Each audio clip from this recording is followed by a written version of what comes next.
The bench press is the king of upper body exercises, and if you want a jacked upper body, you must master it. The bench press is the most technical compound exercise out there, and very few people know how to perform it properly. By following the instructions in this video, you can correct the mistakes you're making and immediately explode your bench press strength. The first step is to take your grip. You'll want to take a wide grip if you want to build the most chest and move the most weight. For a wide grip bench press, place your pinkies on the rings. I would never go wider than this for shoulder health. If a wide grip doesn't feel comfortable on your shoulders, or if you have shoulder problems, I recommend taking a medium or close grip. Regardless of what grip you choose, don't let your wrists fall back. Make sure to stack your wrists and forearms. Think of punching the ceiling when performing the bench press. This puts the biggest stretch on the chest and stimulates the most muscle growth. The next step is to plant your feet. One of the most important yet overlooked aspects of the bench press is leg drive. When you're performing the bench press, you need to drive your feet into the ground as hard as possible. This will keep you tight and give you a strong and stable base to push off of. Getting your foot placement right is critical for this. There are two options for feet placement. It comes down to personal preference. The first option is to bring your feet towards your head and drive through your toes. This is great for leg drive, but it's not as stable. The next option is to plant your feet flat on the ground. This is more stable, but you might not get the same amount of leg drive. In either case, you want to tuck your feet underneath you as much as you can. You want to keep a narrow foot placement so that you can squeeze the bench with your legs. At this point, you should have a small arch in your lower back and you should feel very solid. The next step is to retract your scapula. To protect your shoulders and work your chest more, you need to retract your scapula. This is done by lifting your shoulders up, back, and down and squeezing your shoulder blades together before you plant your upper back on the bench. At this point, we're ready to unrack the bar and begin the set. Before unracking the bar, take a deep breath.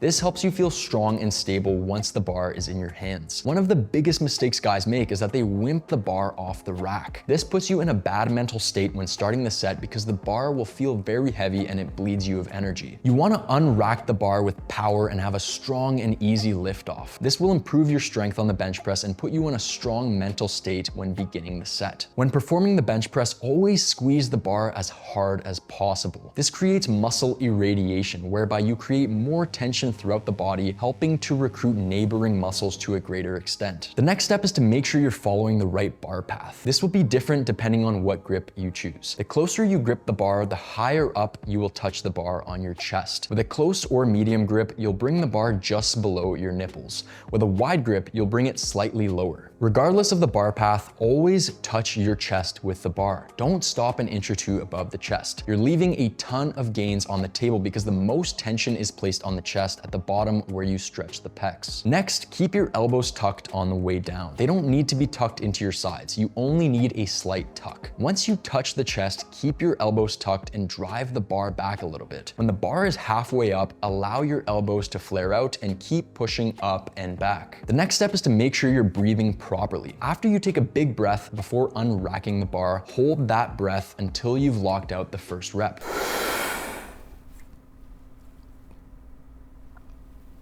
At this point, you want to inhale on the eccentric part of the movement, which is when you're lowering the bar, and exhale on the concentric part of the movement, which is when you're pressing the bar up.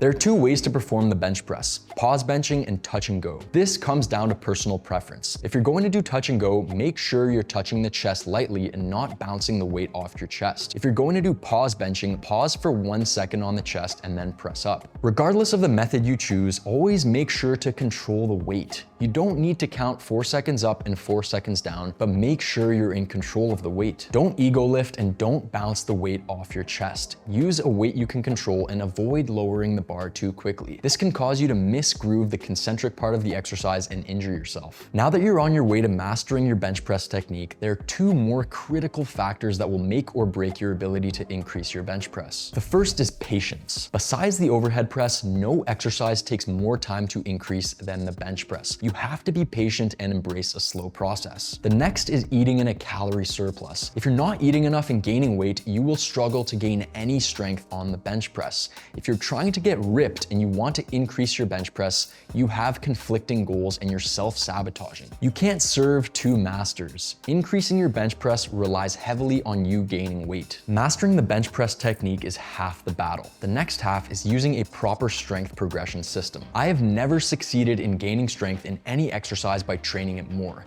Improving my muscle and strength has always been a matter of subtraction, not addition. I've tried bench pressing 2 to 3 times per week and I was never able to increase it. My bench press only improved once I started training it once per week with a couple of hard sets. You don't need a crazy bench press specialization routine to improve your bench press. You just need to follow a sound training program that is low in volume so that you can recover between sessions and make consistent strength gains. I would also recommend training the bench press while you're fresh to give it the care it deserves. There are 2 effective strength progression methods you can use to increase your bench press. The first is the double progression method. This is where you work in a rep range and focus on progressing in reps before adding weight. For example, if you were working in the 6 to 8 rep range with 225, in the first workout you would aim for 6 reps, and then over subsequent workouts you will try to add a rep in each workout until you hit 8 reps. Once you hit 8 reps, you've reached the top end of the rep range and you will add some weight to the bar and then drop down to 6 reps in the next workout and repeat the process. The next method is through microloading. This is my personal favorite. Microloading is where you only progress with weight but in small increments. For this, you will need microplates. Microplates are small fractional plates that range anywhere from 0.25 pound plates to 2 pound plates. This allows you to make smaller jumps in weight, which is helpful on the bench press because it's more in line with the rate of strength gains you can achieve, especially if you're no longer a beginner. When microloading, you will stick to a rep target on each of your sets. Let's say it's 6 reps, and you will try to add a pound every week and keep it at 6 reps. When it comes to the rep range, some people may thrive working in the 4 to 6 rep range, and some may prefer using higher reps like 8 to 12. I personally like the 6 to 10 rep range for progressing on the bench press. If you want a comprehensive guide to packing on muscle mass and transforming your physique in 2024, click right here. In this video, you'll find information that most influencers charge thousands for.